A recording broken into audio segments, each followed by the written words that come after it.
I worshipped my new fertility, but the novelty wore off and I learned to navigate the tiny missile of the tampon after an unforeseen family trip that involved swimming. Then I was old enough to buy my own clothing, say 15, which would make me a sophomore in high school. I remember a Shopko, a strange place for two memories of womanhood. I was there with my sisters. I would have called underwear panties then, and thumbed the lacy edges as I contemplated my purchase.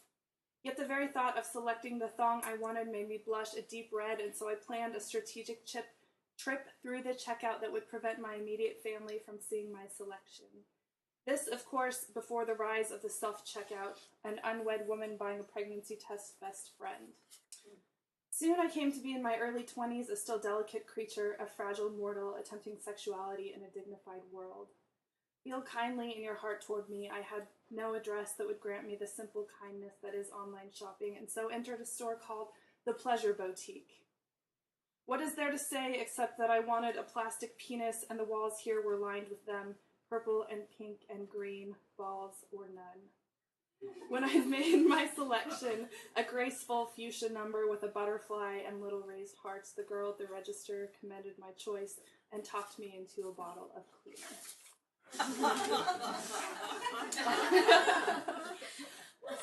There you go. This is called That Which Cannot Be Contained. My favorite of the Pixar short films, and I'm something of a connoisseur, has always been the one that precedes Toy Story, called Knick Knack. The animation is a little rough, which is to say that it hadn't yet reached the point in which it isn't unbelievably lifelike. The transitions lack the seamlessness of Pixar's later films. In it, a snowman called Knack sits inside a snow globe. The sign inside reads, Nome, Alaska. Throughout the film, Knack struggles to reach fellow souvenirs on the shelf. Of particular interest is a bikini-clad girl advertising sunny Miami. Knack struggles to break free of the globe a few times using drills, his carrot nose, a mysterious hammer, to no avail. Finally, the snowman notices an emergency exit on the bottom of the globe and rocks it to the edge of the shelf, where he pushes it over the ledge and escapes, only to land in a fish tank, the globe falling squarely on top of him. Outside, a mermaid grins. As a child, I collected snow globes. I was drawn to the world within a world they seemed to create, a sort of perfection trapped inside fragile panes of glass. Inside the clear panes exist worlds unable to express themselves, plastic, stuck in time. One of the first moderately successful poems I wrote included a line in which I compared a wedding day to the inside of a snow globe and later a funeral. I intended for the line to be beautiful, and it was, but as I try and remember what exactly it was I meant, I realize that it's a kind of sad beauty. Snow globes create and recreate worlds that are perfect in such a limited way. It cannot even snow without the interference of another. The snow globe, though, is truly a testament to that which cannot be confined, the sense of life they strive to recreate. 1. On October 18th, 2011, Terry Thompson opened the gates and cages that housed his 56 exotic animals, covered himself in raw chicken, and put a bullet into his head. It was nighttime. No one knew exactly how many animals roamed around Zanesville, Ohio. Thompson was not a hunter, but owned a variety of guns with unregistered serial numbers. He just returned from a year-long stint in jail.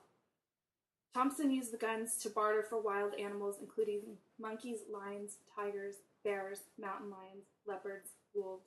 Oh my. Officers came upon the scene after reports of animals on the loose and received immediate orders to hunt and kill the animals, including 18 endangered Bengal tigers. It was dark. The animal preserve set near the city. Schools closed. Parents were warned to keep both children and pets inside. These animals were wild, so wild that they attacked one another as they would in a natural habitat. They were all claws and teeth and ferocity. They are all, with the exception of one grizzly bear, 2 monkeys, and 3 leopards, dead. Thompson's motivations for acquiring the animals was never clear. He was simply a collector, and Ohio was among the states that did not place restrictions on Thompson's ability to collect. Children in Zanesville will forever remember the sounds of gunshots on a chilly October night, a pile of orange tigers, sirens, warnings to stay indoors. Law enforcement officials will remember receiving an order to hunt and kill the animals in the pitch black of Ohio autumn, piles of carcasses highlighted before a dusty barn at sunrise. And what of the woman left behind to care for the carnage, wipe the bloodstains and tufts of fur from the grass in front of her house, the raw chicken and bits of brain? Marion Thompson wants her animals back. Zanesville is certainly not the first incident of its kind in the U.S. In 2009, a 2-year-old Florida girl was strangled to death by the family's 8-foot-long Burmese python. After escaping in the middle of the night, the python slithered into the toddler's crib, wrapped itself around her body, and left bite marks on her head. Also living in the house were 2 more children and a 6-foot-long boa constrictor. In Jackson, New Jersey in 1999, a Bengal tiger was spotted, stalked, and later shot. The problem was that it remained unclaimed. The local zoo had each tiger accounted for on their permit. Other tiger owners in Jackson, there are a few, declined that the tiger was theirs. An autopsy revealed nothing. In 2005, in West Covina, California, St. James and LaDonna Davis, on a visit to an animal preserve housing the chimpanzee they had raised as a son, were savagely attacked by other chimps who had escaped and entered the area they were visiting. The 2 extra animals bit off St. James's nose, eyes, lips, genitals, buttocks, and then some. LaDonna is missing a finger. The attack is presumably one of jealousy. Years later, St. James is unable to eat, bathe, or use the bathroom by himself. Their chimp escaped from the sanctuary several years later and is currently unaccounted for. And all of this, the result of the human notion of containment, of finding and removing, rejecting, rearranging, a series of borders not meant for such things. 2. The first time I went to a bar alone, it was because I had been sort of dumped and I was feeling sort of sorry and unloved and despicable. It was the reason anyone goes to a bar alone, and maybe that's why I did it. I sat at the counter and imagined elaborate scenarios in which men would offer to buy me a drink, but none did, and so I sipped Manhattans until it was late.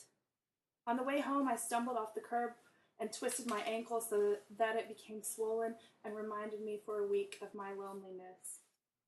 Another time, a man who was a sort of friend of mine and a peer of my ex-husband's tried to kiss me in a bar, and I didn't kiss him back exactly, but I also didn't resist.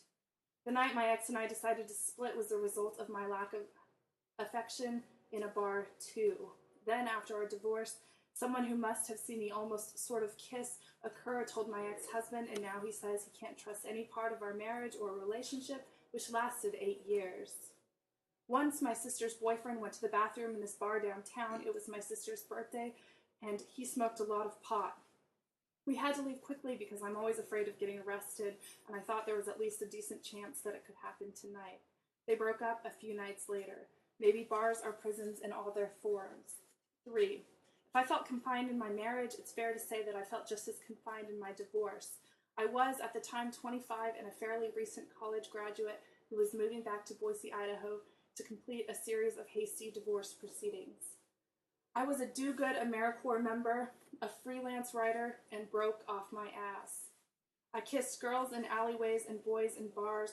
I made big dinners for groups of friends. I fell almost immediately into a sexual relationship with a man who picked me up the night I told my husband I wanted to split, which is to say that for at least a few months I was something of a cliché.